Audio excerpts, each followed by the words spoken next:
Hola a todos. Esta noche emprendamos un viaje un poco diferente. Imaginen la presión de su trabajo, las pequeñas mentiras que dicen para evitar una reunión aburrida. Ahora, multiplíquenlo por 1000 e imaginen que su mentira es que son hombres y que su trabajo es, bueno, ser el papa. Es una de esas situaciones a las que probablemente no sobrevivirían. Seamos honestos. Apenas pueden ocultar que se comieron el último trozo de pastel del refrigerador y mucho menos ocultar su género al sagrado colegio cardenalicio. Así que, antes de instalarse, denle a me gusta y suscríbanse, pero solo si de verdad les gusta lo que hago aquí. Es nuestro pequeño contrato de confianza. Y comenten abajo sobre su ciudad y la hora en que me escuchan. Me gusta imaginar dónde encuentran hogar estas historias. Ahora, atenúen las luces, enciendan un ventilador para un suave sonido de fondo y comencemos el viaje de hoy. Estás en el siglo IX. El aire huele a tierra húmeda, a humo de leña y a una indiferencia general por la higiene que hoy nos parecería una ofensa personal. Vives en Ingelheim, un lugar que suena importante, pero que, para ti, es solo un conjunto de casas de madera y barro a la sombra de un palacio imperial que rara vez ves de cerca. Te llamas Juana, y eres una niña. En esta época y en este lugar, esa es una descripción de trabajo bastante completa, y las opciones de carrera son, digamos, limitadas. Esposa, madre o monja. Fin de la lista. Tu padre es un canónigo, un predicador inglés, que se estableció aquí. Es un hombre de Dios, lo que significa que su mundo está lleno de palabras sagradas, de latín, de textos que contienen todo el conocimiento que importa. Y tú, desde que tienes uso de razón, sientes una atracción casi magnética por esos libros. Son objetos mágicos. Mientras los otros niños juegan a lanzar piedras o a perseguir gallinas, tú observas a tu padre y a tu hermano mayor inclinados sobre manuscritos, sus dedos siguiendo líneas de tinta que parecen contener galaxias enteras. Tu hermano, con todo el cariño del mundo, es un poco cabeza dura. Le cuesta. Las declinaciones latinas se le escapan como agua entre los dedos. Tú, en cambio, las escuchas una vez y se quedan contigo. Se anidan en tu mente y florecen. Es casi un chiste cruel del universo. Tienes la mente para devorar todo ese conocimiento, pero el cuerpo equivocado para que te lo sirvan en bandeja. La educación, en el Sacro Imperio Romano-Germánico de Carlomagno y sus sucesores, es un privilegio casi exclusivamente masculino. A las mujeres se les enseña a coser, a rezar y a gestionar una casa. Leer es un extra, y leer latín es prácticamente una excentricidad reservada para algunas abadesas de sangre noble. Tu padre, un hombre de su tiempo, no sabe qué hacer contigo. Te ve la chispa en tus ojos, pero las reglas del mundo son más pesadas que su posible orgullo paternal. Los historiadores todavía debaten si la supuesta indiferencia de tu padre hacia tu educación fue un acto de negligencia o una forma extraña de protección, un intento de evitar que desearas un mundo que nunca podría ser tuyo. Pero tu curiosidad es un incendio, y un incendio no pide permiso. Empiezas en secreto, por la noche, cuando la casa está en silencio y solo se oye el crepitar del fuego. Te acercas a los libros que tu hermano ha dejado sobre la mesa. No puedes leerlos, no todavía, pero pasas los dedos por el pergamino, sintiendo la textura de la piel de becerro curada. Un lujo increíble. Un solo libro podía costar tanto como una pequeña granja. Hueles la tinta de agalla de roble. Intentas descifrar los símbolos, asociando los sonidos que escuchas durante las lecciones de tu hermano con las formas que ves en la página. Tu hermano se convierte en tu primer cómplice, aunque sea a regañadientes. Al principio se burla, luego se frustra, porque tú entiendes las cosas más rápido que él, y finalmente, en un acto de pereza o quizás de genuino afecto, te deja hacer sus deberes. Tú escribes sus ejercicios de gramática, copias sus textos. Es a través de su trabajo que aprendes a leer y escribir en latín. Tu mano, pequeña y decidida, traza las letras con una precisión que a él le falta. Es aquí donde te das cuenta de una verdad fundamental. El conocimiento no tiene género. La tinta y el pergamino no juzgan la mano que los utiliza. Un día, un erudito visitante se aloja en tu casa. Es un hombre que ha viajado, que ha visto Atenas y Roma.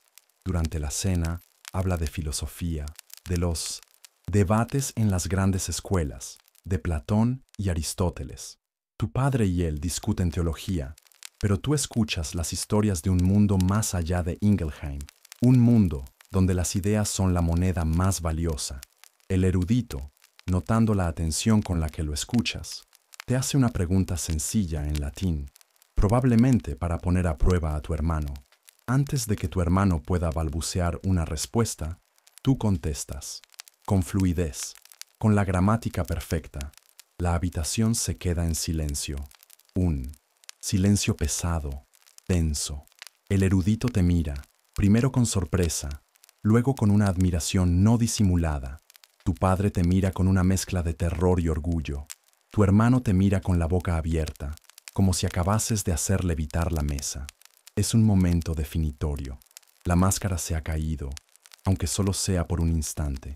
Sabes que no puedes volver a la sombra. Has probado la luz. Esa noche no duermes. La idea que ha estado germinando en tu mente, una semilla loca y peligrosa, empieza a brotar con una fuerza imparable. ¿Y si Juana pudiera desaparecer? Juana está condenada a un convento en el mejor de los casos, a un matrimonio sin amor en el más probable. Pero un chico llamado Juan, podría seguir a ese erudito. Podría ir a las escuelas, podría leer todos los libros, podría debatir con los grandes maestros, podría tener una vida. La decisión se toma en el silencio de tu corazón, pero con la fuerza de un decreto papal. Es absurda, es peligrosa, una blasfemia andante. Requerirá que te deshagas de todo lo que eres, que te cortes el pelo, que te fajes el pecho, que aprendas a caminar y a hablar de una manera que no es la tuya. Requerirá una vigilancia constante, una mentira que nunca duerma. Es una locura, pero la alternativa, la vida designada para Juana, te parece una prisión mucho más aterradora. Te acercas al espejo de agua en un barril fuera de la casa y te miras. Ves tu rostro, tus trenzas, y por primera vez no ves a una niña. Ves un obstáculo y decides, con la fría calma de un estratega, que es un obstáculo que puedes superar. Tu viaje no ha hecho más que empezar. Hacer desaparecer a Juana es, en la práctica, un trabajo sucio. El primer paso es el pelo. Con una daga afilada que tomaste de la cocina, cierras tus largas trenzas, el orgullo de tu madre. Cada mechón que cae al suelo de tierra se siente como un ancla que se corta. El sonido es áspero, antinatural. Luego, las ropas. Tomas una túnica vieja de tu hermano, una que ya le queda pequeña a él, pero que a ti te cuelga como un saco. Huele a él, a sudor y a establo. Un olor que ahora debes adoptar como tuyo. Lo más complicado es el pecho. Usas tiras de lino, las mismas que se usan para vendar heridas, y las aprietas con una fuerza que te deja sin aliento. Es una armadura incómoda, un recordatorio constante, a cada respiración, de la jaula que estás construyendo alrededor de tu verdad. Te miras en el reflejo de un cubo de agua, y Juana se ha ido. En su lugar, hay un chico delgado, de ojos asustados pero decididos. Te haces llamar Johannes, Johannes Anglicus, Juan el inglés, un nombre que te conecta con tu padre, pero te distancia de tu hogar. Huyes con el erudito que te descubrió. Él, un hombre llamado Aesio, parece ver tu disfraz menos como una mentira y más como una solución ingeniosa a un problema estúpido. El viaje hacia el sur, hacia Atenas, es la versión medieval del viaje con una aerolínea de bajo coste, solo que con más estiércol y una probabilidad mucho mayor de disentería. Viajáis a pie, en carros de mercaderes, en la parte trasera de una mula que parece tener tendencias suicidas. Duermes en graneros, en monasterios que ofrecen hospitalidad a los peregrinos, bajo las estrellas. Aprendes a hablar con voz más grave, a caminar con pasos más largos y descuidados, a ocupar espacio de una manera que a Juana nunca se le habría permitido. La suciedad del camino es tu mejor aliada. Después de una semana sin un baño decente, todo el mundo parece más o menos igual. y un chico sin barba pasa completamente desapercibido. Atenas, cuando finalmente llegas, no es la ciudad de mármol blanco de las historias. El Partenón es una iglesia cristiana, el Ágora es un bullicioso mercado y las antiguas escuelas de filosofía son ruinas silenciosas. El Imperio Romano de Occidente se ha derrumbado hace siglos, y aunque la llama del conocimiento clásico sigue viva, ahora arde bajo la influencia del Imperio Bizantino. Pero para ti, que vienes de los bosques de Germania, esto es la metrópolis del pensamiento.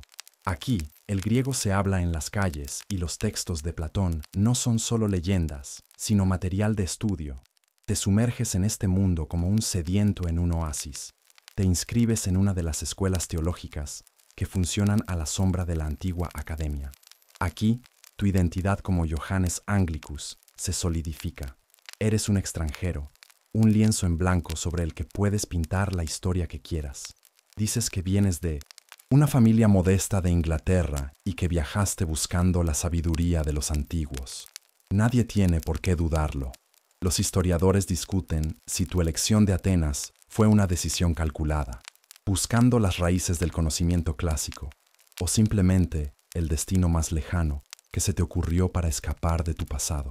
La verdad es que probablemente fue una mezcla de ambas cosas, una huida desesperada y una peregrinación intelectual. Rápidamente, dejas de ser solo un estudiante más. Tu mente, liberada de las restricciones de género y alimentada con los textos que siempre anhelaste, es imparable. Devoras la lógica de Aristóteles, te sumerges en el neoplatonismo de Plotino y debatas sobre la naturaleza de la Santísima Trinidad con una agudeza que desconcierta a tus maestros.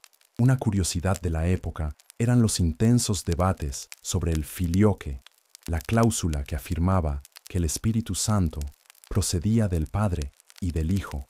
En el este griego se oponían a esta adición latina, y tú, como supuesto Juan el Inglés, te encuentras en medio de una de las mayores disputas teológicas del cristianismo. Y no solo participas, sino que formulas argumentos que hacen que monjes con décadas de estudio se rasquen la barbilla. Tus compañeros de estudios, jóvenes de buenas familias de todo el mundo cristiano, no saben qué pensar de ti. Al principio, te ven como un paleto provinciano. Luego, cuando los destrozas en un debate sobre ética nicomáquea, te miran con una mezcla de respeto y envidia. Te ganas una reputación. Johannes, el joven inglés, el que parece más un ratón de biblioteca que un hombre, pero cuya mente es una trampa de acero. A veces, te sientes como un actor en una obra de teatro muy larga y te preguntas si se ríen de tus argumentos o de lo mal que te queda la túnica. El peligro, sin embargo, nunca está lejos. Una noche, una fiebre te consume. Tiemblas en tu catre, delirando. En tu estado febril, temes que una palabra, un nombre, Juana, se te escape. Un monje te cuida, te pone paños fríos en la frente, sientes su mano en tu pecho para comprobar tu respiración y tu corazón se detiene. Está a 1 centímetro de las vendas de lino, pero en la oscuridad, bajo las mantas, no nota nada. Cuando la fiebre se rompe, te das cuenta de lo frágil que es tu engaño. La enfermedad, una herida, cualquier cosa que requiera un examen físico, podría acabar con todo. Esta conciencia no te detiene. Al contrario, te impulsa a trabajar más duro, a construir una reputación tan sólida, tan innegablemente brillante, que nadie se atreva a mirar más de cerca. Te conviertes en Johannes Anglicus, no solo de nombre, sino de esencia. Construyes un erudito tan convincente que, a veces, incluso tú misma olvidas a la niña asustada que yace debajo. Atenas ha sido un excelente campo de entrenamiento, pero te das cuenta de que has llegado a su límite. Has absorbido todo lo que sus escuelas pueden ofrecerte, y tu reputación como Johannes Anglicus empieza a ser más una curiosidad local que un verdadero desafío. En el siglo IX, si te dedicas al negocio de Dios y la filosofía, todos los caminos conducen, inevitablemente, a Roma. Es el corazón palpitante de la Iglesia occidental, el lugar donde se toman las decisiones, donde la teología se convierte en política y donde el poder se puede tocar. Dejar Atenas no es una huida, es un ascenso, es cambiar las ligas menores por el campeonato mundial. El viaje por mar a Italia es una experiencia diferente. En lugar del polvo del camino, tienes la sal en el aire y el constante balanceo del barco. Es un microcosmos de la humanidad, lleno de mercaderes, peregrinos y algún que otro diplomático bizantino. Nadie te presta demasiada atención. Eres solo otro joven clérigo con la mirada perdida en el horizonte, aunque lo que tú ves no es agua, sino el siguiente capítulo de tu increíblemente arriesgada vida. Desembarcas en Brindisi y te unes a la corriente de gente que fluye hacia el norte, hacia la ciudad eterna. Tu primera visión de Roma te deja sin aliento, y no solo por las 7 colinas. Es una ciudad de fantasmas gloriosos y de una vida caótica y vibrante. Las ruinas colosales del Foro y el Coliseo se alzan como esqueletos de gigantes, testigos de un poder que fue, y a su sombra se extiende una ciudad medieval de calles estrechas y retorcidas, iglesias en cada esquina, y una multitud tan diversa que hace que Atenas parezca un pueblo pequeño. El aire está cargado con el olor a incienso, a comida callejera y a algo que solo puede describirse como milenios de historia sin un buen sistema de alcantarillado. Es sagrada y es profana, a menudo en la misma calle. Afortunadamente, tu alias te da una ventaja. Como Johannes Anglicus, te diriges directamente a la Schola Anglorum, el barrio sajón. Es una pequeña Inglaterra amurallada junto al Vaticano, un lugar establecido para acoger a los peregrinos y residentes de habla inglesa. Aquí, encuentras un lugar donde encajar sin demasiadas preguntas. Hablas latín con un ligero acento germánico que todos asumen que es inglés, y tu historia de haber estudiado en Atenas te convierte inmediatamente en una celebridad menor. Eres el chico nuevo y exótico del que todos han oído hablar. Antes de que deshagas tu equipaje, tu reputación ya te ha conseguido una invitación a cenar. Comienzas a dar clases en una de las escuelas monásticas de la ciudad. Al principio, son lecciones modestas sobre gramática y retórica, pero entonces empiezas a introducir los conceptos que perfeccionaste en Atenas. Hablas de la lógica aristotélica no como un ejercicio abstracto, sino como una herramienta para entender la voluntad de Dios. Citas a los filósofos griegos en su idioma original, algo increíblemente raro en la Roma latina, y luego conectas sus ideas con los escritos de San Agustín, con una facilidad que parece casi un truco de magia. Tus conferencias se convierten en un evento. Empiezan a asistir no solo estudiantes, sino también sacerdotes, funcionarios de la curia, incluso un par de obispos aburridos que han oído rumores sobre un joven inglés que suena como si Platón se hubiera reencarnado en un monje. Tu estilo es cautivador. No eres un predicador atronador, sino un narrador tranquilo y metódico que desenreda los nudos teológicos más complejos como si fueran los cordones de una sandalia. La gente sale de tus lecciones sintiéndose más inteligente, como si les hubieras revelado un secreto del universo. La burocracia, después de todo, es una de las formas de arte más antiguas de Roma, y reconocer el talento es clave para la supervivencia. Los historiadores aún se preguntan si tu traslado a Roma fue pura ambición, buscando el centro del poder, o si fue una movida defensiva, pensando que la vasta burocracia del Vaticano sería el lugar perfecto para esconderse a plena vista. En una gran máquina, las piezas pequeñas e inusuales a veces pasan desapercibidas, pero tú no eres una pieza pequeña. Estás brillando con demasiada intensidad. El disfraz de Johannes se ha vuelto tan perfecto que ya no se siente como un disfraz. Es una segunda piel que se ha fusionado contigo. Has vivido como hombre durante tanto tiempo que los gestos, el tono de voz, la forma de pensar, se han vuelto automáticos. La constante tensión de tus primeros días ha sido reemplazada por una confianza fría y erudita. Un día, después de una brillante disertación sobre la naturaleza del alma, un hombre mayor con el hábito de un notario papal se te acerca. Su nombre es Anastasio y es el bibliotecario del Vaticano, una de las mentes más respetadas de Roma. No te ofrece cumplidos vacíos. En su lugar, te desafía con una pregunta oscura sobre un texto griego perdido. Tú respondes, y luego le haces una contrapregunta aún más oscura. Una sonrisa lenta se extiende por su rostro. No ha encontrado a un igual, pero ha encontrado a alguien que juega en su misma liga. Esa noche, en tu modesta habitación de la Schola Anglorum, te permites un momento de triunfo silencioso. Has llegado a Roma, la cima del mundo, y no solo has sobrevivido, sino que estás prosperando. Has llamado la atención de las personas adecuadas. Ya no eres solo Johannes Anglicus, el erudito. Ahora eres una promesa, un activo potencial, una mente que el poder papal podría encontrar útil. La puerta del Vaticano, el centro neurálgico del poder cristiano, se ha abierto una rendija, y tú, con toda tu audacia, te preparas para empujarla y abrirla de par en par. El juego se está volviendo mucho más grande y mucho más peligroso. Tu conversación con Anastasio el bibliotecario no fue un mero intercambio académico, fue una entrevista de trabajo. Unos días después, recibes un mensaje sellado con cera. No es una invitación a otro debate, es una citación. Se te ofrece un puesto como notarius en la Cancillería papal, trabajando directamente bajo la supervisión de Anastasio. Aceptas con una humildad tan bien fingida que podría ser canonizada. Sabes exactamente lo que esto significa. Has pasado de la teoría a la práctica, del aula al mismísimo centro de operaciones.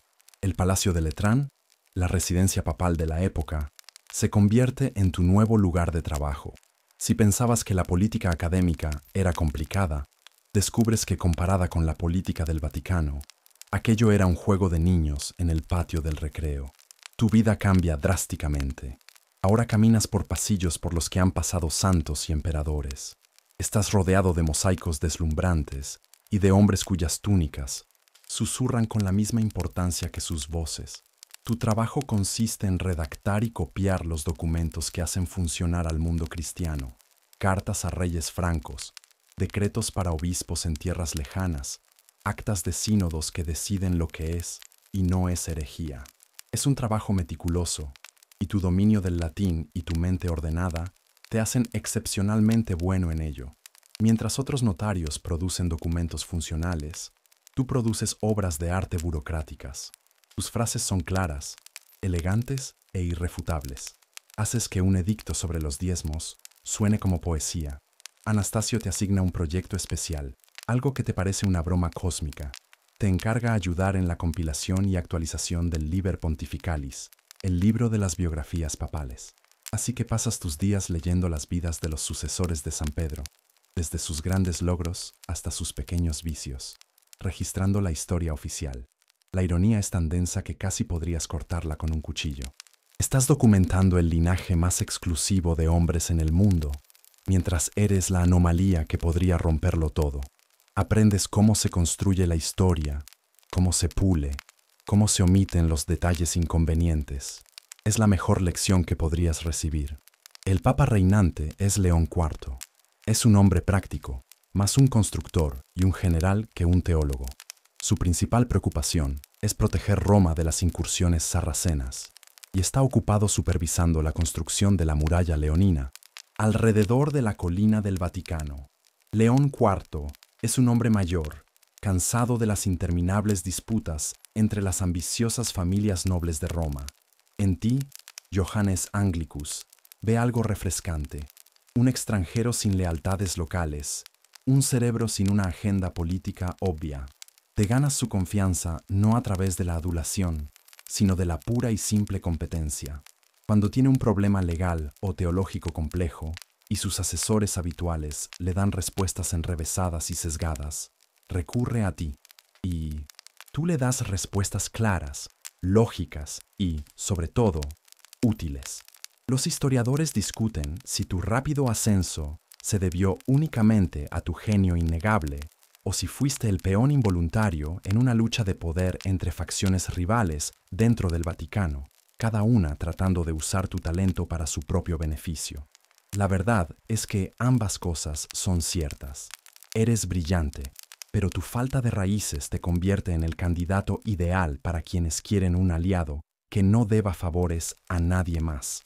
Te mueves por este campo de minas con una cautela increíble. Observas a los demás cardenales y obispos, sus sonrisas piadosas que apenas ocultan sus afiladas ambiciones. Aprendes a escuchar más de lo que hablas, a dar consejos que son sabios, pero que no ofenden a nadie con poder. Tu influencia crece. Dejas de ser simplemente un escriba superdotado para convertirte en un consejero de confianza. Estás en las reuniones donde se discuten asuntos de Estado. Tu opinión se solicita en disputas doctrinales. Y entonces ocurre lo impensable. Un cardenal, titular de una iglesia importante en Roma, muere repentinamente. Se rumorea que fue por una fiebre, aunque en Roma siempre se rumorean otras cosas, como setas mal identificadas en la cena. El Papa León IV necesita reemplazarlo. Las grandes familias proponen a sus candidatos de siempre. Hay semanas de bloqueo, de negociaciones secretas. Y entonces, el Papa, harto de las intrigas, hace su jugada. En una reunión del consistorio, para sorpresa de todos, te nombra a ti, a Johannes Anglicus, el extranjero, el erudito, el advenedizo. La sala se queda en un silencio atónito. Te conviertes en cardenal sacerdote. El peso de las vestiduras rojas es físico, pero el peso simbólico es aplastante. Eres un príncipe de la iglesia. Tienes tu propia iglesia titular en Roma, una congregación y un asiento en el consejo más alto del cristianismo. La broma ha llegado demasiado lejos, pero no hay forma de parar ahora. Con el nuevo rango llega un nuevo nivel de escrutinio. Ahora vives en una residencia adecuada a tu estatus. Tienes sirvientes. Estás constantemente en el ojo público.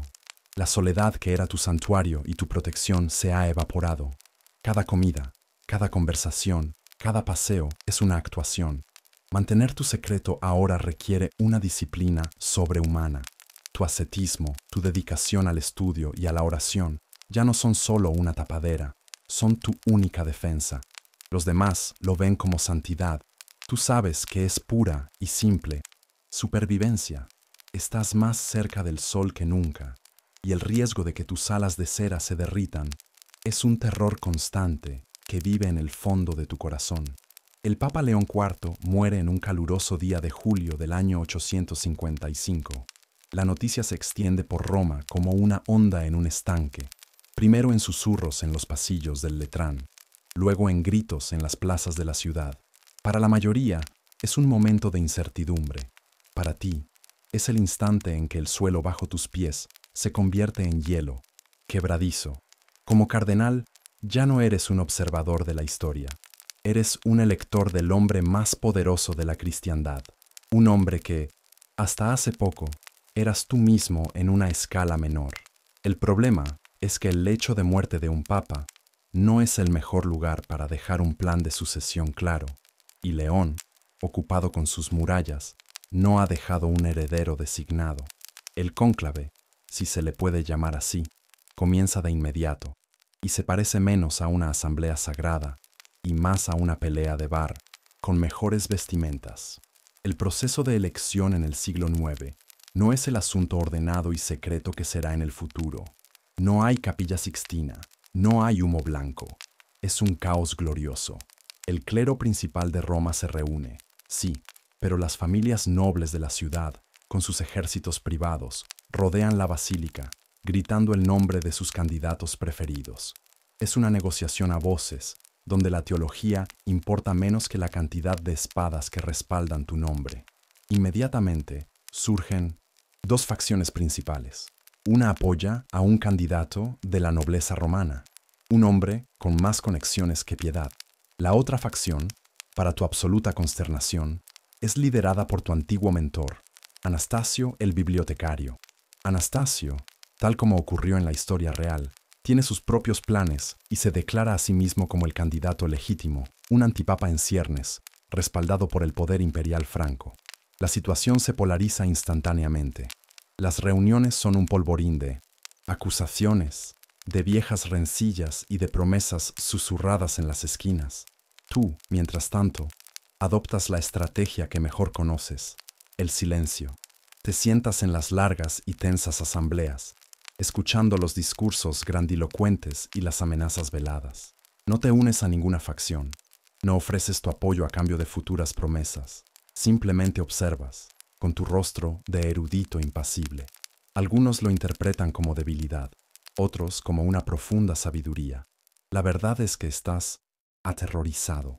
Tu único objetivo es sobrevivir a este proceso sin llamar la atención, votar por quien sea que parezca que va a ganar y volver a tus libros.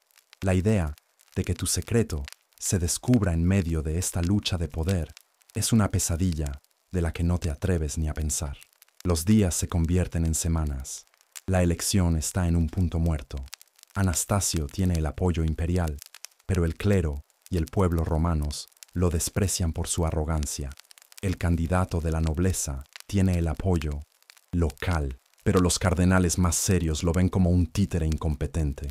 Ninguno puede conseguir la mayoría necesaria. La ciudad se vuelve ingobernable. Hay peleas en las calles entre las facciones. El precio del pan sube. La gente empieza a pedir a gritos un papa, cualquier papa, que ponga fin al caos. Es en este ambiente de desesperación donde ocurre lo absurdo.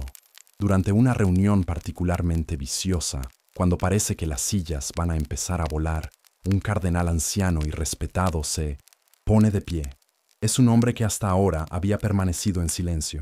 Con voz cansada, dice que ninguna de las facciones cederá y que están llevando a Roma a la ruina. Propone, por tanto, un candidato de compromiso, alguien que no esté manchado por las luchas internas, alguien conocido por su piedad y su saber, no por su ambición. Alguien, dice él, como Johannes Anglicus. Por un segundo, crees que has oído mal.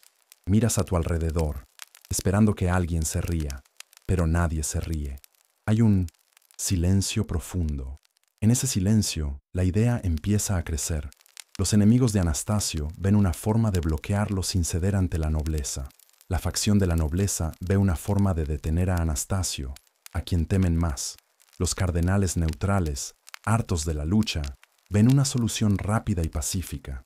Tu nombre, pronunciado como una sugerencia desesperada, de repente suena como una genialidad política. Es el momento en que piensas para tus adentros: vale, esto se me ha ido oficialmente de las manos. Los historiadores todavía debaten si tu elección fue un verdadero accidente, producto del caos, o la jugada maestra final de un grupo de poder que te veía como un papa marioneta al que podrían controlar fácilmente. Quizás pensaron que un erudito, sin experiencia política, sería fácil de manipular. Quizás subestimaron por completo con quién estaban tratando. La votación se produce rápidamente, antes de que nadie pueda cambiar de opinión. Nombre tras nombre, los cardenales emiten su voto, y tu nombre se repite una y otra vez. Te sientes extrañamente separado de tu cuerpo, como si estuvieras viendo una obra de teatro sobre la vida de otra persona. Entonces, el resultado es oficial. Por una mayoría decisiva, has sido elegido obispo de Roma, sucesor de San Pedro, vicario de Cristo. Has sido elegido papa. Te acercas para la aceptación formal. El mundo se mueve a cámara lenta. Sientes cientos de ojos sobre ti. Se espera que pronuncies palabras de humilde aceptación, que invoques al Espíritu Santo. Lo único que tu cerebro puede formar es un grito silencioso. Eres Juana, una mujer de un pueblo alemán, y acabas de ser elegida líder de la cristiandad occidental. Tu mayor secreto, el que has protegido con tu vida, está a punto de sentarse en el trono más visible y sagrado del mundo. La escalera que subiste en la oscuridad no llevaba a una biblioteca, llevaba a esto, y ahora estás en la cima, sin ningún lugar a donde ir más que hacia abajo. La coronación es un torbellino, borroso de incienso, cánticos en latín y el peso de una tiara papal que parece diseñada para causarte una lesión cervical. Te presentan al pueblo de Roma desde el balcón del Palacio de Letrán, y una ovación resuena en la plaza. Eligen un nombre para ti, o más bien, tú eliges uno que parece seguro, tradicional: Juan. Te conviertes en el Papa Juan H. Mientras te colocan el anillo del pescador en el dedo, un anillo que ha sellado el destino de naciones, tu único pensamiento coherente es que la decoración del palacio es un poco recargada y necesita urgentemente un toque más minimalista. Es un mecanismo de defensa, claro, para no pensar en el abismo que se acaba de abrir a tus pies. Los primeros días son los más extraños. Te mudas a los apartamentos papales, un laberinto de habitaciones opulentas y pasillos solitarios. La soledad del poder es un cliché, pero descubres que es aterradoramente real.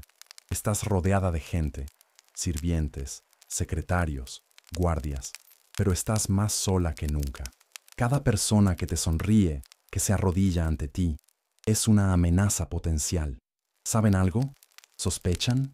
Te vuelves una experta en leer rostros, en descifrar el matiz de una frase. La paranoia se convierte en una segunda piel, tan ajustada como las vendas de lino que todavía llevas bajo las lujosas vestiduras de seda y oro. Para sorpresa de todos, especialmente de los cardenales que pensaron que habían elegido a un ratón de biblioteca manejable, te lanzas al trabajo con una ferocidad inesperada.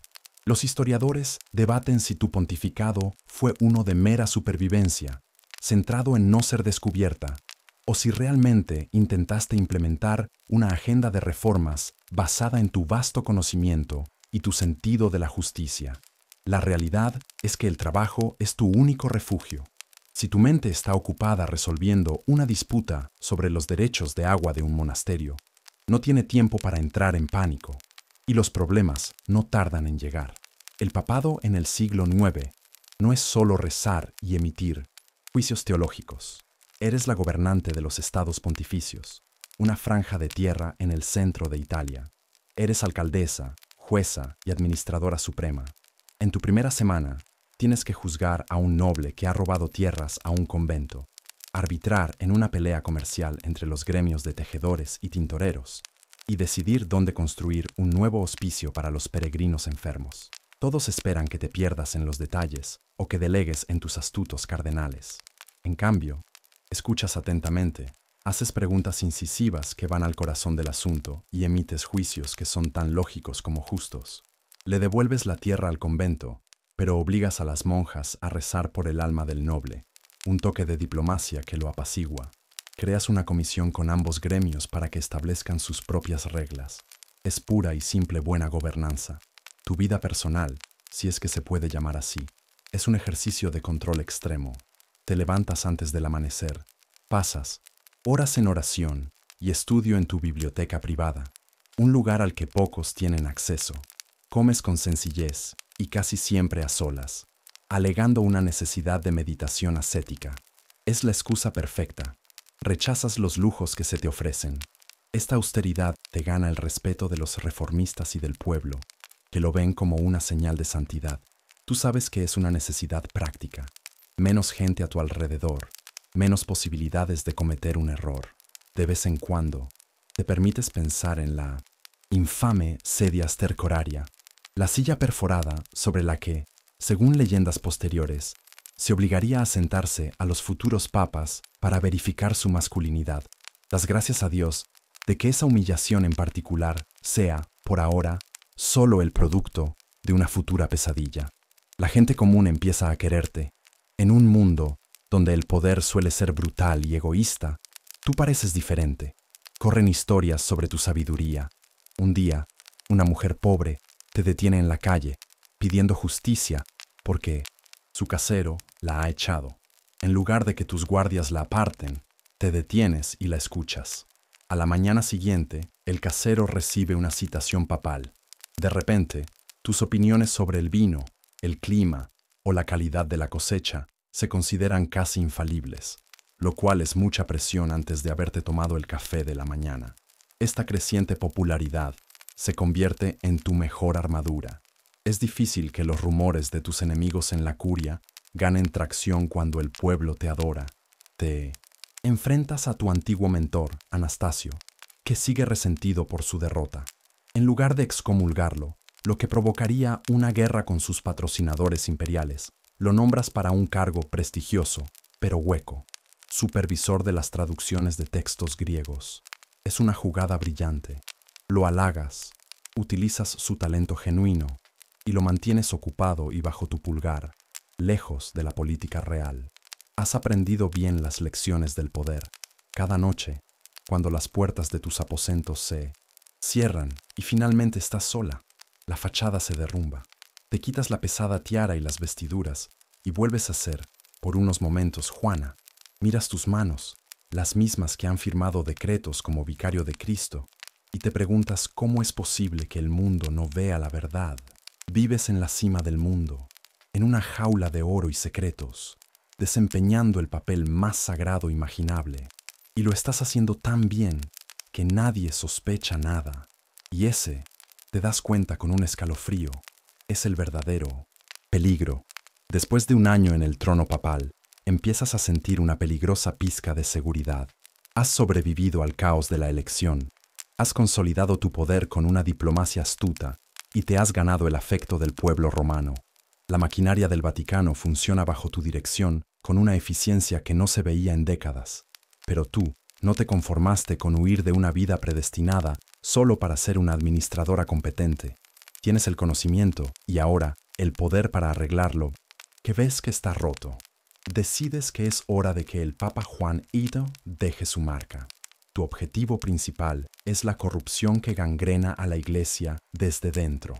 Lanzas un ataque frontal contra la simonía, la práctica de comprar y vender cargos eclesiásticos como si fueran sacos de grano.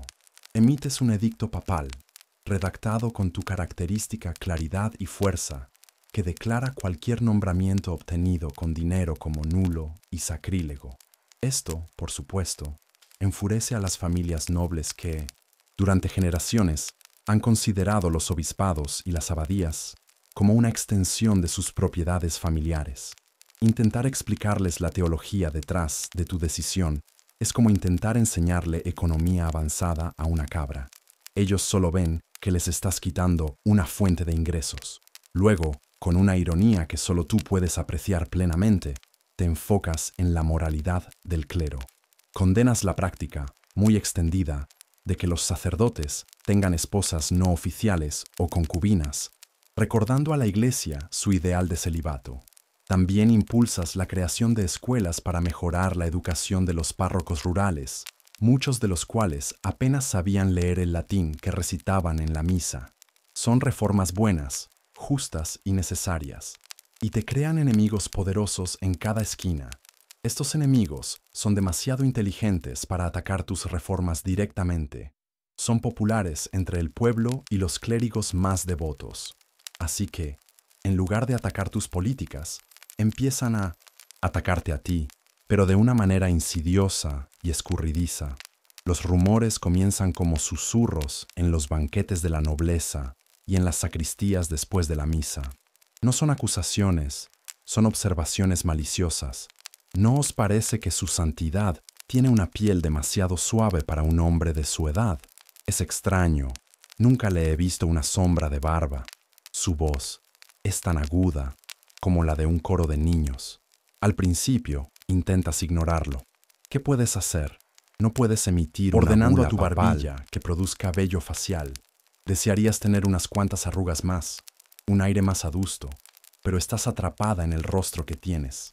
Sigues usando tu intelecto como arma y tu piedad como escudo, esperando que las habladurías se desvanezcan. Pero no lo hacen, se aferran. El tema de tu falta de barba se convierte en una obsesión menor en los círculos de poder. Mientras que muchos clérigos se afeitaban la tonsura, una barba completa era a menudo un signo de autoridad y virilidad, especialmente para un líder. Tu rostro lampiño, combinado con tu juventud relativa, te hace parecer diferente, anómalo. Los historiadores debaten si los rumores que comenzaron a circular sobre ti eran producto de una misoginia latente, incapaz de procesar tus inusuales cualidades, o si eran una campaña de desprestigio, políticamente motivada por los nobles y clérigos cuyas fortunas se veían amenazadas por tus reformas. Probablemente era una mezcla tóxica de ambas. No encajabas en su molde de cómo debía ser un hombre de poder, y esa anomalía era el único punto débil que podían explotar. Los rumores se vuelven más extraños, más fantásticos. La gente necesita una explicación para tu rareza, Algunos empiezan a decir que eres un castrato, que fuiste castrado en tu juventud, por eso tu voz es alta y no tienes barba. Esta teoría gana bastante tracción entre los que son demasiado literales para pensar en algo más creativo. Otros, más inclinados a lo místico, sugieren que quizás no eres humano del todo. Los que te aman dicen que eres un ángel enviado para purificar la iglesia. Tus enemigos insinúan que podrías ser un demonio, cuya apariencia hermosa y juvenil es una máscara para ocultar una naturaleza maligna. Un día, mientras revisas unos planos para la restauración de una basílica, escuchas a dos cardenales hablar en voz baja en un rincón. Crees oír la palabra eunuco. No te giras, no reaccionas. Tu corazón martillea contra tu pecho, un tambor de pánico. Pero tu rostro permanece sereno, concentrado en el pergamino. La actuación de tu vida continúa. Sabes que estás bajo un microscopio. Cada gesto, cada palabra, cada decisión es analizada no solo por su mérito, sino en busca de pistas sobre tu extraña naturaleza. La presión te obliga a ser aún más impecable. Te vuelves aún más devota en público, más sabia en tus juicios, más generosa con los pobres. Patrocinas las artes, encargas manuscritos iluminados y compones himnos litúrgicos de una belleza conmovedora. Estás en una carrera desesperada, intentando construir un monumento de logros tan grande y brillante que eclipse las sombras que se alargan y susurran en las esquinas. Pero las dudas, una vez sembradas, son como la mala hierba, y sabes, con una certeza helada, que no importa cuántas catedrales restaures o cuántas reformas justas implementes, la pregunta que todos empiezan a hacerse en silencio es la misma. ¿Qué es exactamente el Papa Juan VIII? El poder es la forma más profunda de aislamiento. Estás en la cima del mundo, pero la cima es un pico solitario y barrido por el viento. Tus días están llenos de gente, cardenales, embajadores, peticionarios, sirvientes, pero tus noches son un vacío silencioso. La presión de mantener la fachada de Johannes, el Papa sabio y sereno, es tan inmensa que a veces sientes que tu verdadera identidad, Juana, se está desvaneciendo, convirtiéndose en un fantasma dentro de tu propia mente. Hay noches en las que la soledad es tan tangible que casi esperas empezar a tener conversaciones profundas con las estatuas de mármol del pasillo. Tu vida transcurre dentro de la familia pontificia. La casa papal es una comunidad cerrada, un pequeño universo de clérigos, nobles y guardias que viven y respiran el aire del poder. Es en este entorno íntimo y a la vez público donde tus ojos empiezan a cruzarse con los de uno de tus guardias. Su nombre es Lambert. Es un franco, capitán de la guardia del palacio, un hombre alto y silencioso, cuya tarea es tu protección personal. A diferencia de los demás, que te miran con una mezcla de temor reverencial y ambición, Lambert te mira diferente. Hay una calma en sus ojos, una especie de reconocimiento silencioso. No ve al Papa, parece ver el peso que lleva el Papa.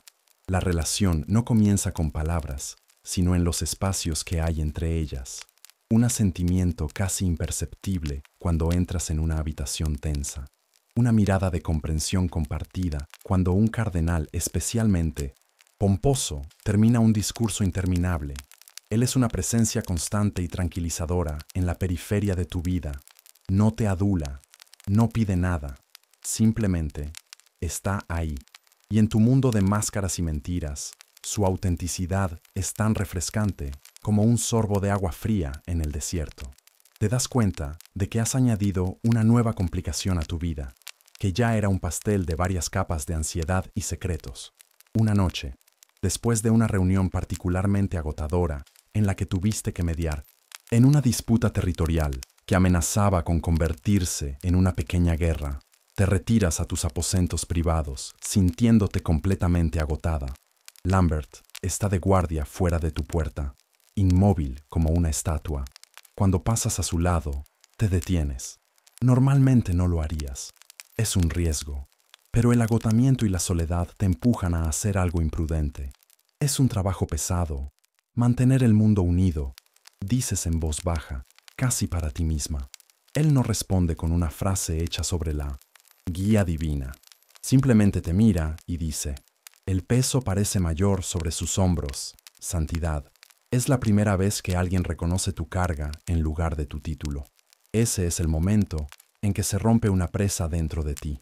Más tarde, esa noche, lo convocas a tu estudio privado, bajo el pretexto de discutir un asunto de seguridad. La habitación está a oscuras, iluminada solo por una vela. El riesgo que vas a correr es demencial. Podría destruirte, denunciarte, usar la información para chantajearte. Podría acabar con todo. Pero la necesidad de que una persona, una sola persona en el mundo, vea quién eres realmente, es abrumadora. Y le cuentas la verdad. Le cuentas la historia de la niña de Ingelheim, del viaje a Atenas, de la mentira que se convirtió en tu vida. Hablas en un susurro, y cuando terminas, el silencio en la habitación es absoluto. Esperas horror, acusaciones, el sonido de su espada al desenvainarse. En cambio, él simplemente te mira, y por primera vez ves algo más allá del respeto del soldado. Ves una profunda, casi dolorosa, compasión. He servido a muchos hombres de poder, dice en voz baja, pero nunca he visto a nadie llevar una armadura tan pesada. Los historiadores que aceptan la leyenda debaten intensamente la identidad del amante. ¿Fue un cínico manipulador que descubrió tu secreto y lo usó para su propio beneficio? ¿O fue un alma gemela genuina, alguien que te vio y te amó por quien eras, a pesar del disfraz? En el silencio de tu estudio esa noche, tú eliges creer en lo segundo, porque lo necesitas. Así comienza un secreto dentro del secreto, un amor prohibido en el corazón de la institución más sagrada del mundo. Vuestros momentos juntos son robados, peligrosos, confinados a las horas más oscuras de la noche en las cámaras más seguras del palacio. Con él, por primera vez en años, puedes quitarte la armadura, puedes ser Juana, puedes reír, puedes llorar, puedes hablar de miedos y sueños en lugar de teología y política. Él es tu ancla, único confidente. En sus brazos encuentras un respiro del peso insoportable de ser el Papa Juan XXIII. Pero este consuelo tiene un precio terrible. Tu vida, que ya era un acto de equilibrio sobre una cuerda floja, ahora incluye hacer malabares con antorchas encendidas. Un nuevo tipo de miedo entra en tu corazón, más agudo que el miedo a ser descubierta, el miedo a perderlo a él. Y tu juicio, una vez tan claro y racional, se ve empañado por la emoción. Tomas decisiones pensando no solo en la iglesia o en tu supervivencia, sino también en su seguridad. Es una vulnerabilidad que no te puedes permitir, pero que ya no puedes evitar. Enamorarte de tu propio guardaespaldas es, sin duda, un fallo de seguridad garrafal. Has encontrado un pequeño santuario en tu jaula dorada, pero al hacerlo, le has entregado a otra persona la llave de la cerradura. Y ahora, no solo tu vida está en sus manos, sino también tu corazón. El amor, descubres, es un pésimo guardián de secretos. La felicidad que encuentras con Lambert, ese pequeño oasis de normalidad en el desierto de tu vida papal, empieza a filtrarse por las grietas de tu armadura. Hay una nueva luz en tus ojos, una calidez en tu sonrisa que antes no existía. A veces, durante un largo y tedioso consejo, tu mirada se cruza con la de él, que está de pie junto a la puerta, y un entendimiento silencioso pasa entre vosotros. Es un consuelo tan profundo que casi olvidas el peligro. Casi. Tienes que tener cuidado de no sonreírle demasiado. No sea que los cardenales piensen que has encontrado un salmo particularmente divertido, pero no lo olvidas del todo, porque tus enemigos no descansan. Anastasio, tu antiguo mentor, es el principal de ellos. Aceptó el cargo que le diste para supervisar las traducciones, pero no es un tonto. Sabe que lo has apartado del poder real y está esperando pacientemente su oportunidad para vengarse. Él se convierte en el núcleo alrededor del cual se agrupan todos los demás descontentos, los nobles a los que les negaste la compra de un obispado, los clérigos de alto rango cuya vida de lujos has criticado. Juntos, forman una conspiración silenciosa. Su estrategia cambia. Los rumores vagos sobre tu falta de barba ya no son suficientes. Necesitan algo concreto, una debilidad que puedan explotar para derrocarte. Comienzan una campaña de vigilancia. Anastasio, con su conocimiento del funcionamiento interno del palacio, logra sobornar a uno de los sirvientes más jóvenes de tus aposentos privados, un chico llamado Benedicto. Su tarea es simple: observar e informar. ¿Qué come su santidad? ¿Duerme bien? ¿Parece enfermo? ¿Tiene hábitos extraños? De repente, tus enemigos muestran una preocupación por tu salud que resulta casi conmovedora, si no fuera porque sabes que están esperando a que te desplomes. Empiezas a sentirte como un animal acosado. La sensación de ser observada es constante, incluso en tus cámaras supuestamente privadas. Cada petición que haces, cada comida que dejas a medio comer, cada suspiro de cansancio se convierte en un dato potencial para el enemigo. No tienes una luz de revisar motor para tu gigantesca mentira, pero si la tuvieras, estaría parpadeando en rojo, y entonces las cosas empiezan a cambiar de una manera que no puedes controlar. Empiezas a sentirte mal por las mañanas. Una extraña náusea te asalta, una fatiga profunda que ni la oración ni la meditación pueden aliviar. Lo atribuyes al estrés, a la comida, a cualquier cosa, pero el sirviente espía, Benedicto, informa fielmente a sus amos. El Papa a menudo parece mareado al amanecer, a veces vomita su desayuno. Para Anastasio, esto no es un simple malestar estomacal. Es una pieza más en un rompecabezas que no entiende, pero que le fascina. Tu relación con Lambert también cae bajo el microscopio. Tus enemigos notan la confianza excepcional que depositas en el capitán Franco. Notan la forma en que él te vigila, no solo con el deber de un guardia, sino con una intensidad personal. ¿Por qué el Papa, que mantiene a todos los demás a distancia, permite a este soldado una familiaridad tan silenciosa? Empiezan a vigilar a Lambert también, siguiendo sus movimientos, interrogando sutilmente a los otros guardias. Vuestros encuentros nocturnos se vuelven aún más arriesgados, cargados de la paranoia de que cada puerta tiene una oreja pegada a ella. Los historiadores debaten sobre el punto de inflexión. ¿Hubo un evento específico que transformó los rumores vagos en una sospecha activa? ¿O fue simplemente la acumulación de anomalías lo que finalmente hizo que tus enemigos decidieran investigar más a fondo? Para ti, el punto de inflexión llega durante la misa de Pentecostés. La basílica está abarrotada y el calor, amplificado por cientos de velas y cuerpos, es sofocante. Estás en medio de la homilía. El pesado brocado de tus vestiduras te ahoga. De repente, la sala empieza a dar vueltas. Las caras de los cardenales se desenfocan. Un sudor frío te recorre la espalda y antes de que puedas hacer nada, tus rodillas se doblan y te desplomas en los escalones del altar. El caos es inmediato. Los guardias, con Lambert a la cabeza, se abalanzan para protegerte. Te levantan y te sacan de la vista del público. Oficialmente, la explicación es un simple agotamiento por el ayuno y el calor, pero mientras te llevan, ves el rostro de Anastasio entre la multitud de clérigos. No hay preocupación en sus ojos. Hay una mirada de triunfo, de confirmación. Es la mirada de un cazador que ha encontrado por fin el rastro de sangre. En los días siguientes, la atmósfera en el Vaticano cambia. La deferencia hacia ti ahora está teñida de una curiosidad morbosa. Las preguntas sobre tu salud son más frecuentes, más insistentes. Tu médico personal, un anciano leal pero perplejo, no encuentra nada malo en ti, aparte de un cansancio evidente. Pero tus enemigos ya no necesitan pruebas. Tu desmayo público fue la señal que esperaban.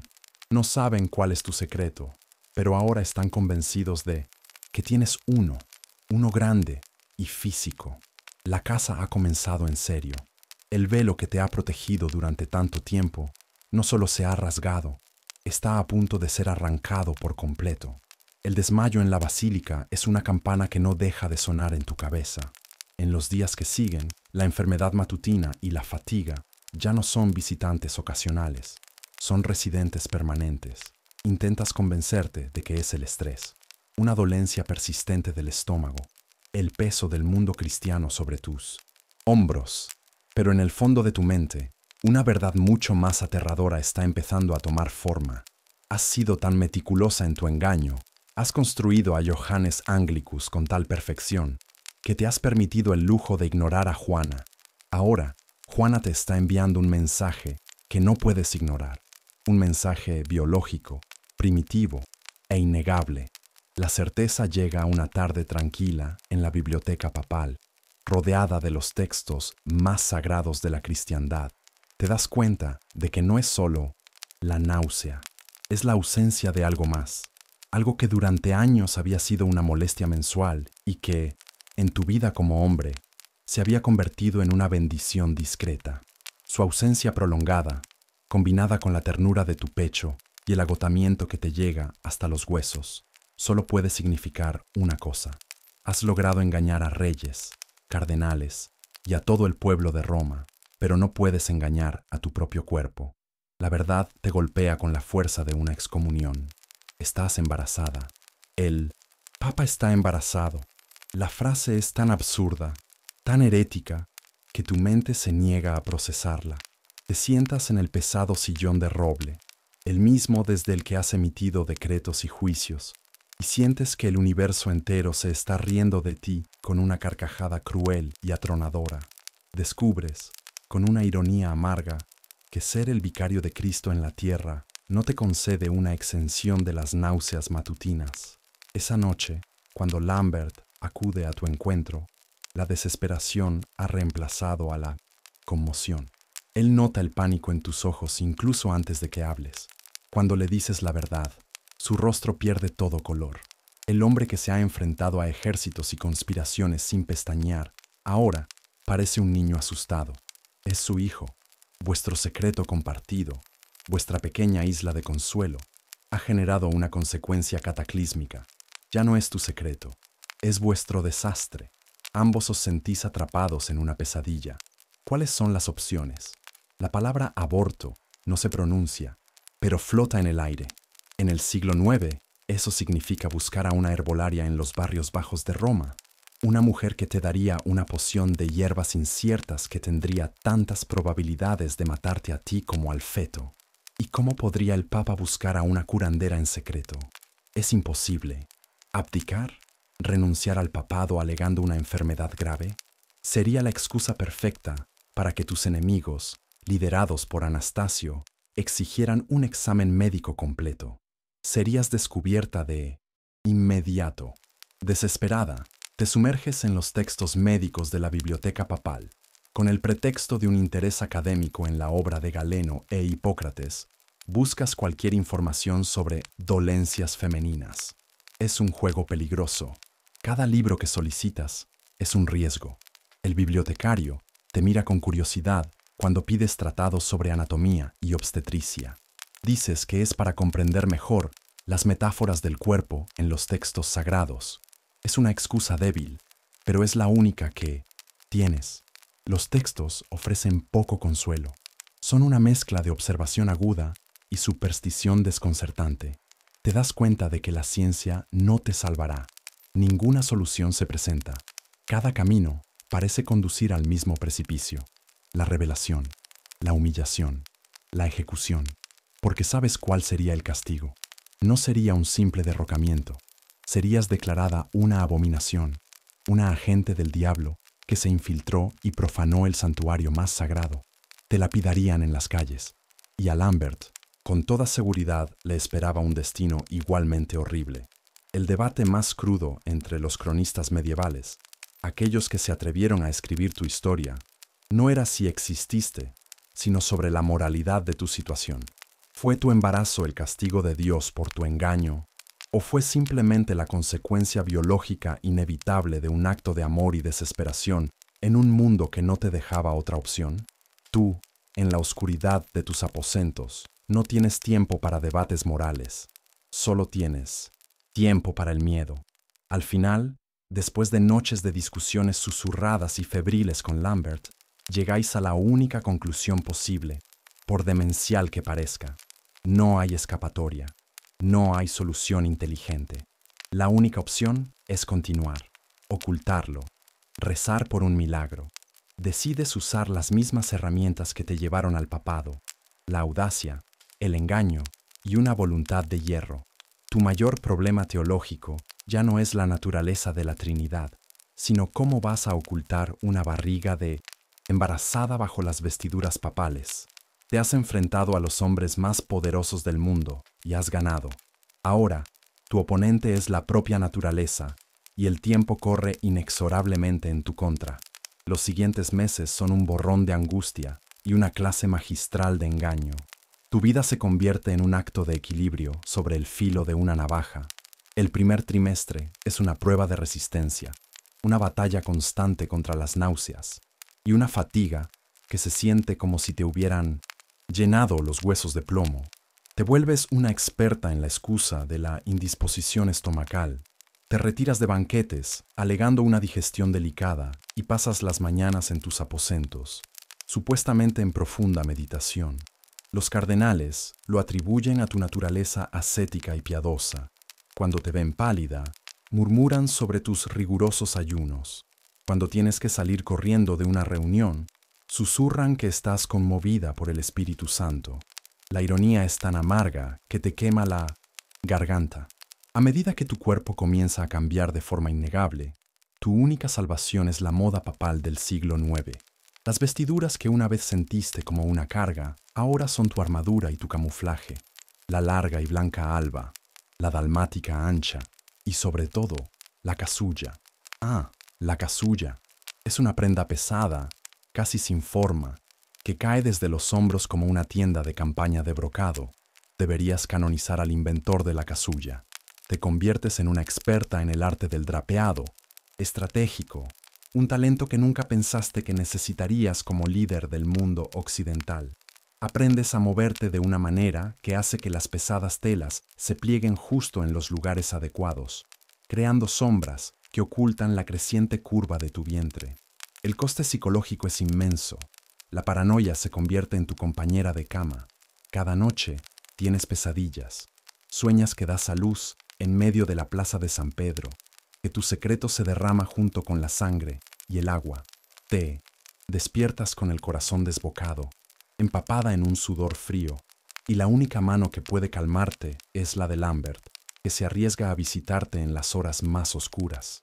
Él es tu ancla en esta tormenta. Te consigue cinturones más anchos, te ayuda a ajustar las capas de ropa y te cuenta las últimas maniobras de Anastasio y su facción. Su miedo por ti es un dolor constante en sus ojos. Vuestro amor nació en secreto y ahora está atrapado en el terror. Los cronistas posteriores que creyeron tu historia a menudo se maravillaron de la ceguera de la curia. ¿Cómo es posible que nadie notara nada durante meses? Los escépticos usan esto como la prueba definitiva de que todo es un mito. Pero tú, que lo estás viviendo, sabes la verdad. No es ceguera, es una combinación de tu astucia y su incapacidad para ver lo que no pueden imaginar. La gente ve lo que espera ver. Esperan ver a un papa varón, santo y agobiado por el peso de su oficio. Y eso es exactamente lo que les das. Tu actuación es impecable porque tu vida depende de ello. Restringes el acceso a tus aposentos privados a un círculo mínimo de sirvientes ancianos y miopes. Pasas más y más tiempo en la biblioteca, alegando la necesidad de investigar para una nueva encíclica. Te mueves con una lentitud deliberada que todos interpretan como dignidad papal, pero que en realidad es una necesidad para evitar el mareo y la falta de aliento.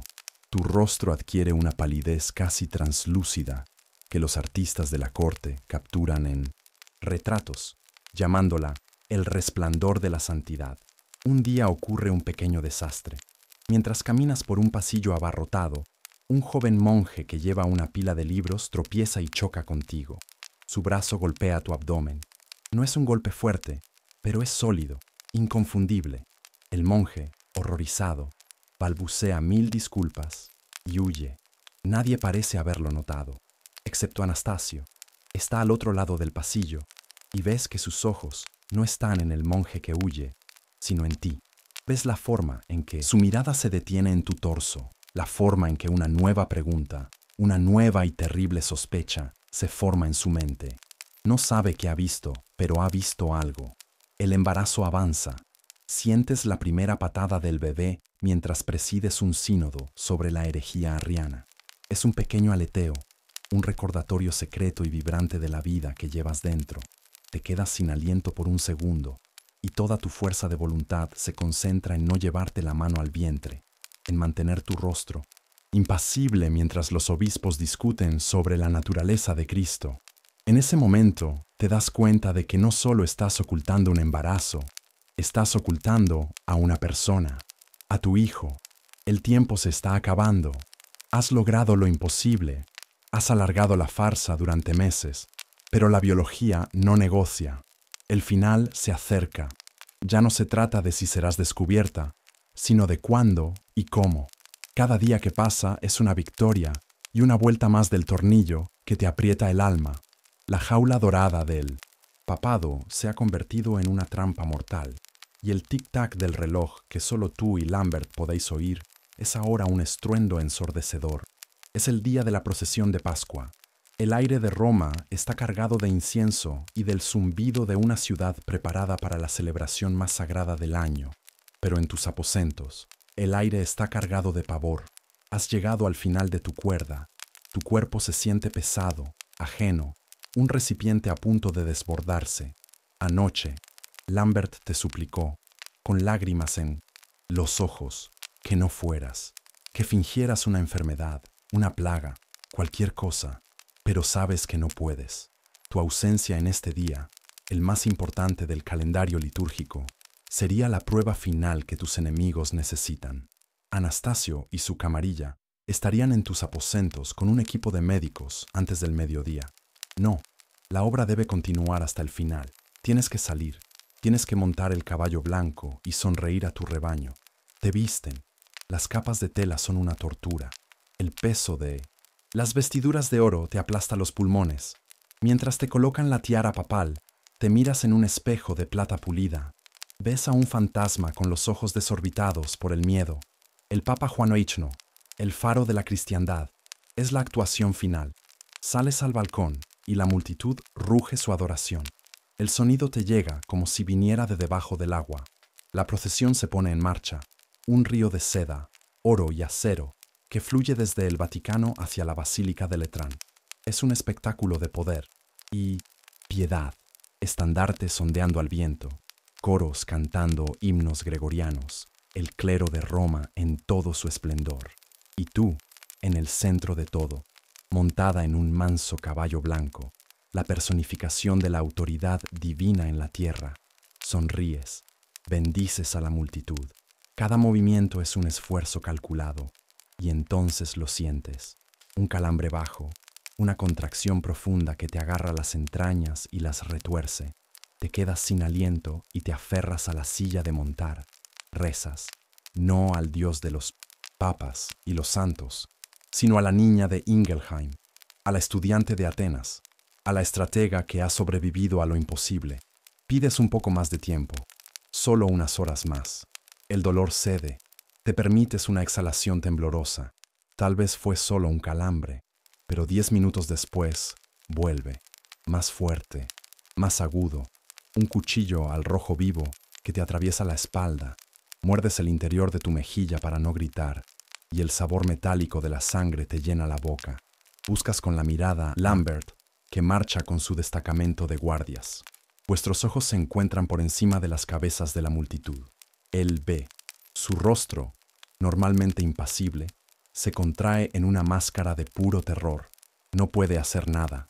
Estamos atrapados. El mayor punto de discordia entre los cronistas es la fecha y el evento exacto.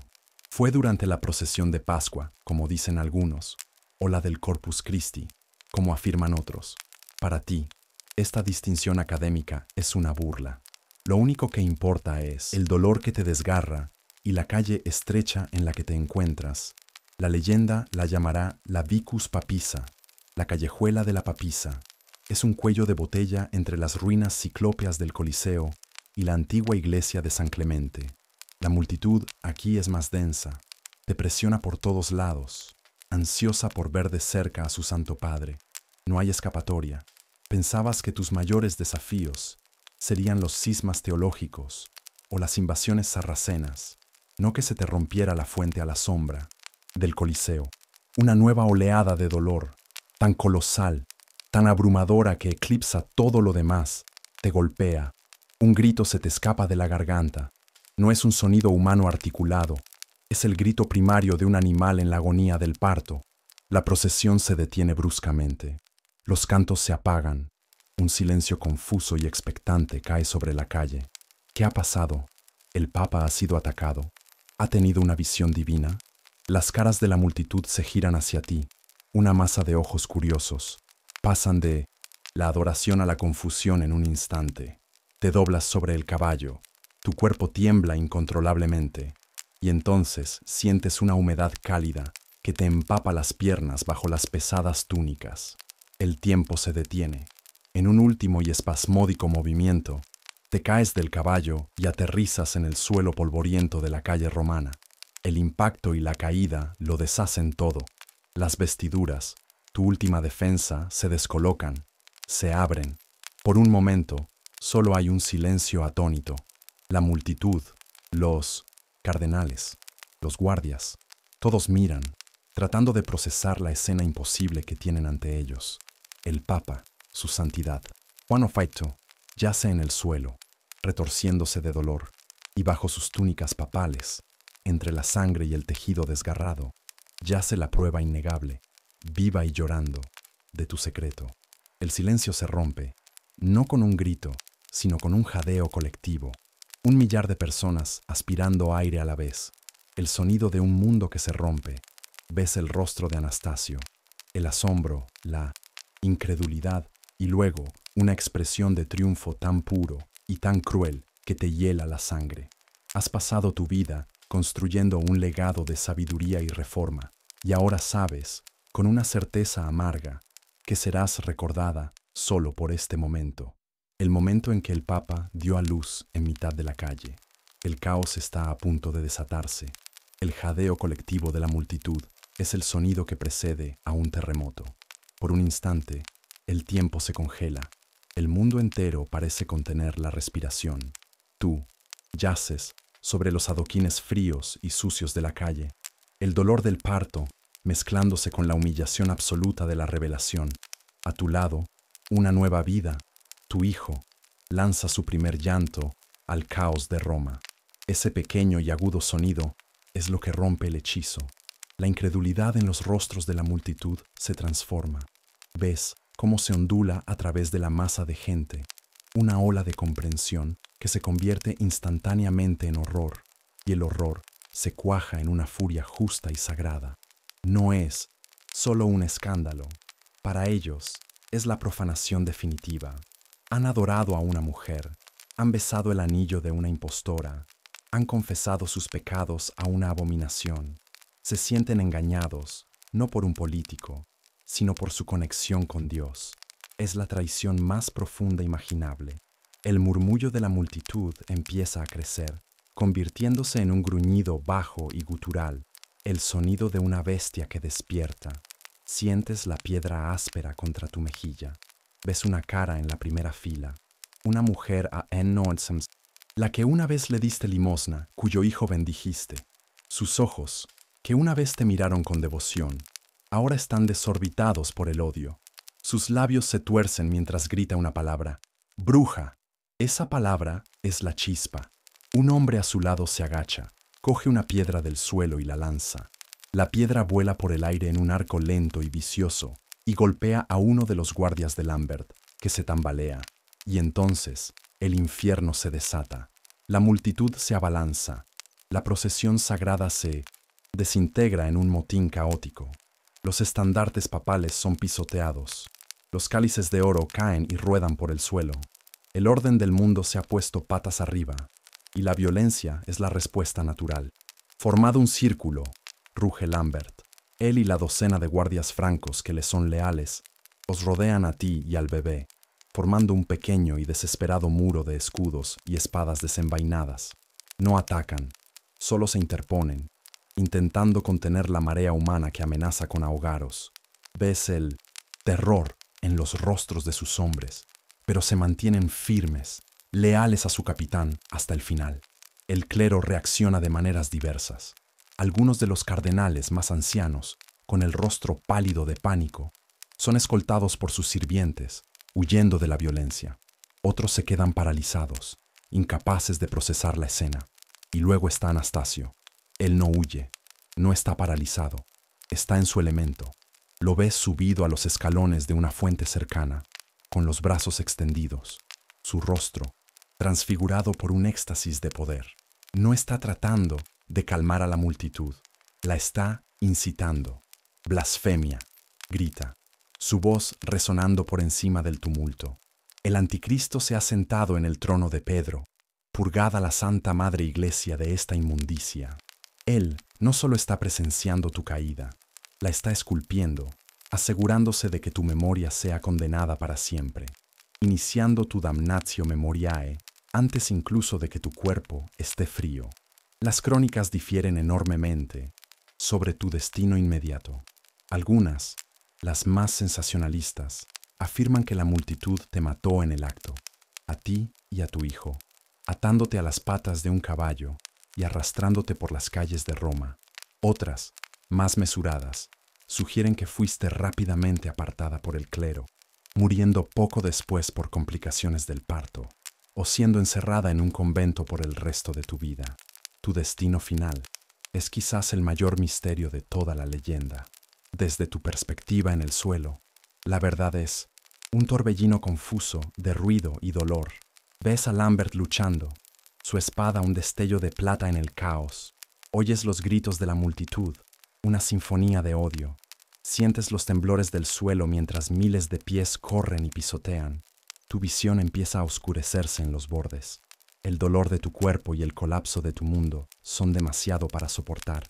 ¿Es una piedra la que te golpea la cabeza? ¿Son las manos de Lambert tratando de levantarte?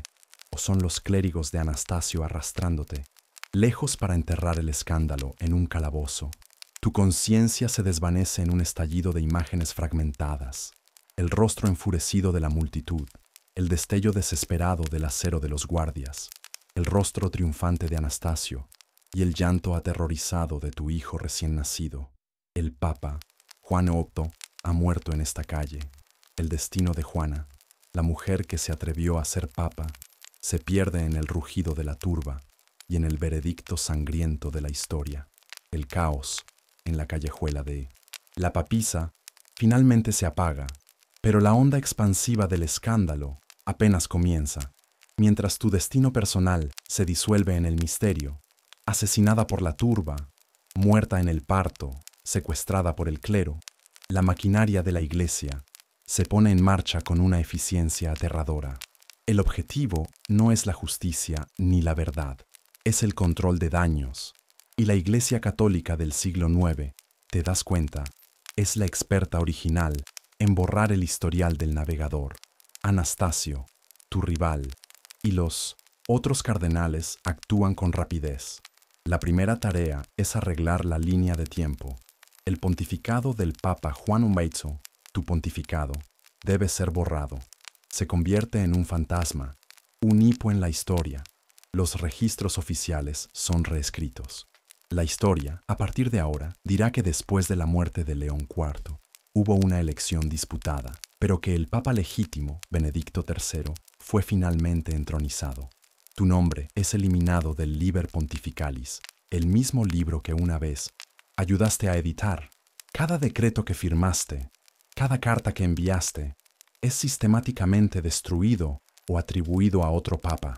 En cuestión de meses, oficialmente, nunca exististe, pero los fantasmas tienen la costumbre de no quedarse donde se les entierra. Aunque la historia oficial te borra, tu historia sobrevive. Se convierte en un susurro, una leyenda oral que se cuenta en las tabernas y los mercados de Roma. Los guías locales señalan una callejuela estrecha y dicen a los peregrinos que las procesiones papales la evitan, pero no explican por qué. Tu historia se convierte en parte del folclore de la ciudad, una herida que la iglesia cubre con un vendaje, pero que nunca sana del todo. Pasan 400 años, y entonces, en el siglo XIII, un respetado cronista dominico francés llamado Jean de Mailly está escribiendo su historia del mundo, y allí, entre los reyes y los santos, te incluye. Cuenta la historia de una mujer brillante que, disfrazada de hombre, llegó a ser notaria cardenal y finalmente papa, y que fue descubierta cuando dio a luz durante una procesión. Unas décadas más tarde, otro dominico aún más influyente, Martín de Opava, también conocido como Martinus Polonus, incluye tu historia en su crónica, que se convierte en uno de los libros de historia más leídos de la Baja Edad Media. De repente, dejas de ser un fantasma, te has materializado en las páginas de la historia, y a partir de ahí, tu leyenda explota. Durante los siguientes 300 años, tu existencia es, en su mayor parte, un hecho aceptado. Se dice que tu busto fue tallado y colocado junto al de los otros papas en la Catedral de Siena. Se escriben poemas sobre ti. Te conviertes en un cuento con moraleja sobre los peligros de la ambición y el engaño, pero también, para algunos, en una extraña figura de admiración por tu increíble audacia. Al parecer, un papa que era mujer en secreto era un problema de relaciones públicas mucho mayor para la Iglesia que los papas Borgia, que siglos más tarde ni siquiera se molestarían en ocultar sus fiestas y a sus hijos. Luego llega la Reforma Protestante en el siglo XVI. Para Martín Lutero y otros reformadores, tu historia no es solo una curiosidad, es un regalo del cielo. Eres la prueba definitiva de la corrupción y el engaño del papado. Te conviertes en un arma de propaganda, la papisa Juana, un garrote con el que golpear a Roma. La Iglesia, ahora a la defensiva, contraataca. Un cardenal e historiador llamado César Baronio lidera la carga. Se sumerge en los archivos del Vaticano y emerge con lo que parece ser una refutación definitiva. Su argumento es simple y devastador: el silencio. Y aquí es donde te instalas en tu hogar permanente, el corazón del debate histórico, la acusación contra ti. No hay una sola fuente del siglo IX que te mencione, ni una. Los cronistas de la época hablan de la disputada elección entre Benedicto III y el antipapa Anastasio, pero no hay ni rastro de un papa Juan VIII entre ellos. Existen monedas, acuñadas con los nombres de León IV y Benedicto III, sin espacio para ti en medio. La historia, dicen los escépticos, es claramente una fábula satírica antipapal que se salió de control. La defensa de tu existencia. Si fue una invención, ¿por qué cronistas dominicos respetados como Martín de Opava la registraron como un hecho? No eran propagandistas, eran historiadores. ¿Y qué hay de las leyendas locales en Roma? La historia de la Vicus Papisa y de la silla perforada, la sedia estercoraria, tuvo que surgir de alguna parte. ¿Pudo el encubrimiento de la Iglesia haber sido tan increíblemente minucioso como para borrar toda evidencia contemporánea? Es posible. Así que aquí te quedas, atrapada en el ámbar de la historia, ni del todo real, ni del todo mito. Eres un símbolo de todo lo que la gente quiere creer sobre la Iglesia, su capacidad para el secreto, su miedo al poder femenino, su voluntad de reescribir la historia para protegerse.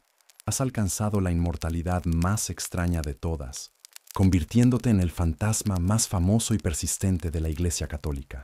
La niña de Ingelheim, que solo quería leer libros, se convirtió en una pregunta que 1000 años de historia no han podido responder.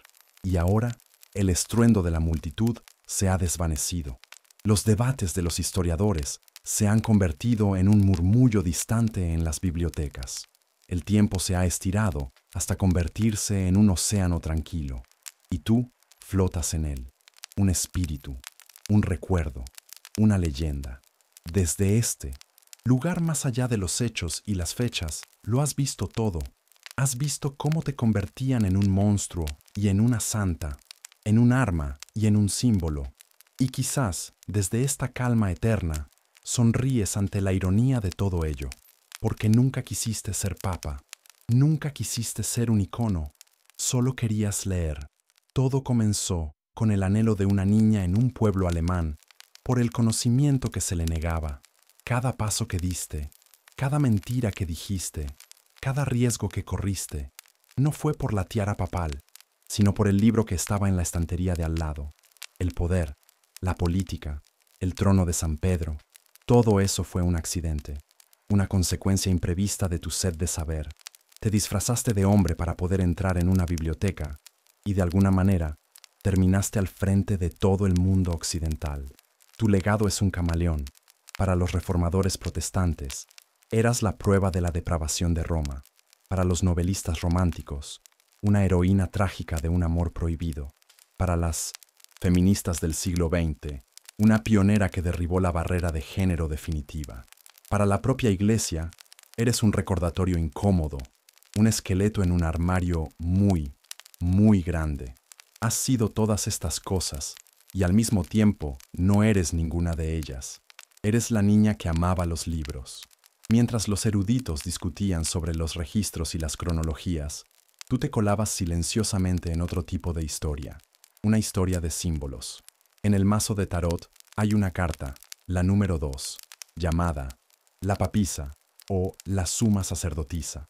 Muestra a una mujer coronada, a menudo con la tiara papal, sentada en un trono entre dos pilares, sosteniendo un libro de sabiduría en su regazo. La mayoría de los eruditos del tarot creen que esta carta es tu retrato espiritual. Mientras ellos te expulsaban de sus libros de historia, tú encontrabas un hogar permanente en el libro del destino, convertida en un arquetipo de la sabiduría femenina, del conocimiento oculto y de la intuición, un legado silencioso y mucho más poderoso. El debate final sobre ti ya no es sobre los hechos, sino sobre el significado. Representas el triunfo de la inteligencia sobre las barreras sociales, o la tragedia de que ese triunfo solo pudo lograrse a través del engaño, destinado a terminar en desastre. Tu historia es un espejo, y lo que la gente ve en ella dice más sobre ellos que sobre ti. Quizás eres ambas cosas, la prueba de que una mujer podía ser la mente más brillante de su tiempo, y también la triste verdad de que el mundo de los hombres no le permitiría serlo abiertamente. Tu vida demuestra una verdad incómoda, que las estructuras de poder a menudo se basan en ilusiones, y que una sola persona con suficiente coraje para mantener una mentira puede exponer la fragilidad de todo el sistema. Así que descansa ahora, Juana, ya sea que tu cuerpo yazca en una tumba sin nombre fuera de los muros de Roma, o que tu historia sea simplemente una ficción brillante. Tu espíritu ha hecho su trabajo. Has plantado una pregunta, una semilla de duda en la narrativa ordenada del poder. Eres el susurro en los archivos, la calle que las procesiones evitan, la estatua ausente en la fila de los papas. Eres la prueba de que la historia no es solo lo que está escrito, sino también lo que se borra, lo que se susurra y lo que se niega con demasiada vehemencia. Tu viaje terminó en una calle polvorienta de Roma, pero tu leyenda apenas ha comenzado su viaje a través de la eternidad y sigue caminando. Y ahora, la historia ha terminado. El drama, el miedo, la lucha, todo se desvanece, como la tinta de un manuscrito antiguo expuesto al sol. Deja que las imágenes se disuelvan. Deja que las voces de la multitud se conviertan en un susurro lejano, y luego en silencio. La aventura de Juana ha encontrado su paz en la leyenda, y ahora es el momento de que tú encuentres la tuya en el descanso. Siente el peso de tu cuerpo hundiéndose suavemente en la cama. Siente la calma de la habitación a tu alrededor. No hay nada más que hacer, ningún secreto que guardar, ninguna batalla que librar, solo la simple y tranquila cadencia de tu propia respiración. Inhala profundamente, llenando tus pulmones con la calma de la noche, y exhala, soltando cualquier tensión que quede, cualquier pensamiento persistente. Deja que se vayan. No son importantes ahora.